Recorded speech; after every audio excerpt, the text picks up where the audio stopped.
Je vais d'abord commencer par comment j'ai connu la formation. Je suis allée assister pour la première fois à une conférence de Corneau en 2003. Là, j'ai beaucoup apprécié la conférence, la personne de Guy Corneau, donc j'ai eu envie d'acheter son livre. Et à partir de là, j'ai commencé à faire un stage de formation. Et voilà, j'ai été prise par tout ce qui a été fait, dit, surtout tout ce que j'ai vécu et les personnes que j'ai rencontrées là-bas. Là, j'ai rencontré des formateurs et il y avait notamment Louis, donc Louis Barré,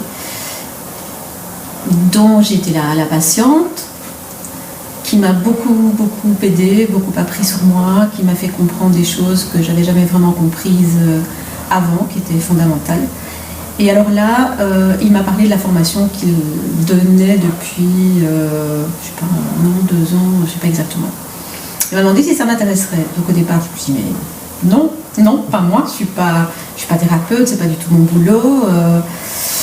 Et puis petit à petit, ça fait son travail. Et je me suis dit, mais quand même, j'écoute, qu'est-ce que ça me dit ? Et moi, en tant que prof, finalement, je suis beaucoup dans l'échange, la communication, donc c'était pas mal pour m'aider à comprendre certaines choses, certaines questions dont je n'avais pas les réponses. Alors, je m'attendais à des études un peu de style universitaire. Ouais. Je ne parle pas seulement du niveau d'études, je parle plus de la matière en tant que telle. Ouais. Et je ne sentais pas le courage, à mon âge, après ma formation, moi aussi universitaire, de recommencer ça. Après autant d'années, je me dis, bon, je ne serai plus capable, je n'ai pas envie d'apprendre des choses par cœur, tout ça, trop lourd, trop de théorie. Et puis là, c'était pas du tout ça en fait. Donc on a travaillé de manière beaucoup plus inductive, avec des exercices, du vécu. Je souris parce que je me revois lors du premier module, justement, à la fois ravie de ce qui se passait, épuisée de ce qui s'était passé, et touchant du doigt un monde que j'appréhendais sans vraiment pouvoir le nommer. Voilà. D'abord qu'on nous mette en situation directement. Alors là j'ai eu peur parce qu'on est quand même 15 personnes qu'on ne connaît pas, qu'on découvre. Disons que le petit réconfort que j'avais, c'est de me dire elles sont dans le même état que moi certainement. On se lance tous dans le bain en même temps, en venant d'horizons tout à fait différents. Et donc je me suis dit, si je suis là, je me lance et je fais confiance. Quand j'ai commencé, je me suis dit, je vais essayer 1 an. Et puis, au fur et à mesure que j'ai vécu les différents modules, j'ai compris à quel point j'en tirais des bénéfices, pour rester dans le domaine financier, mais c'est métaphorique, des bénéfices personnels et des bénéfices en rapport avec la communication, les gens, la vie en fait, le monde tel qu'il est. Mieux comprendre ce que je ne comprenais pas vraiment tout en percevant, mais pas complètement. Donc, des espèces d'images diffuses, un peu comme un puzzle, et subitement qui prenaient beaucoup plus forme. Donc, je suis allée au bout de cette première année en me disant, ah non, je ne peux pas m'arrêter, il faut que je fasse la deuxième. Ah oui, ça a changé énormément, parce que forcément, en travaillant sur des thèmes tels qu'ils sont donnés, tels qu'ils sont pratiqués, tels que nous les vivons, enfin, tels que je les ai vécus en tout cas, ça ne peut que faire bouger les choses. En tout cas moi ça m'a fait avancer et donc ça c'est personnel, ça m'a vraiment fait avancer dans tous les sens, mais avec une unité fondamentale qui est d'aller quand même vers ce que j'aime meilleur. Et pour moi ça c'est vraiment important d'aller vers ce qui est plus lumineux par rapport à des parts d'ombre que je connaissais, mais que là j'apprends à mieux les maîtriser, à mieux les nommer. Et surtout les cadres, parler des cadres, mais surtout les cadres qui ont été donnés, où je savais que si je me sentais en péril, en fragilité très grande, j'avais toujours quelqu'un, en l'occurrence Louis ou Pascal, pour venir m'aider, me réconforter, m'expliquer, prendre le temps de la parole avec moi. Et ça, c'était super important. Et alors, sur le plan plus professionnel, en tant que prof, ça me permet de suivre mes étudiants autrement. Je les écoute autrement et je leur apporte autre chose. Ça, je le vois, c'est beaucoup plus complet. Ouverture sur les autres, sur la communication, sur le cœur.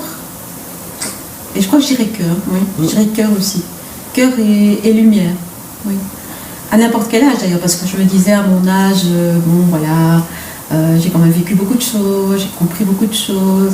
Bien justement, ça permet d'atteindre quelque chose d'autre et de manière plus fraîche. C'est justement tout ce côté non théorique où on intègre beaucoup plus parce qu'on vit les choses, on voit les autres qui le vivent, on en parle, on échange, on retient parce qu'on a été touché dans ce qu'on a de plus profond en soi.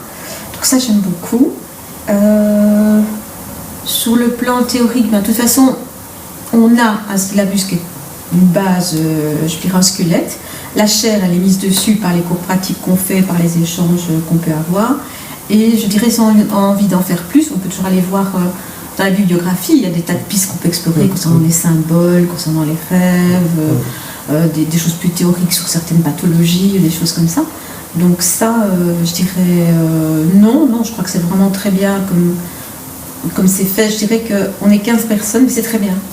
Et ce que j'aimais beaucoup, c'est qu'on est aussi avec c'est mixte, et ça c'est très bien aussi. Que je me réjouis de faire le stage résidentiel.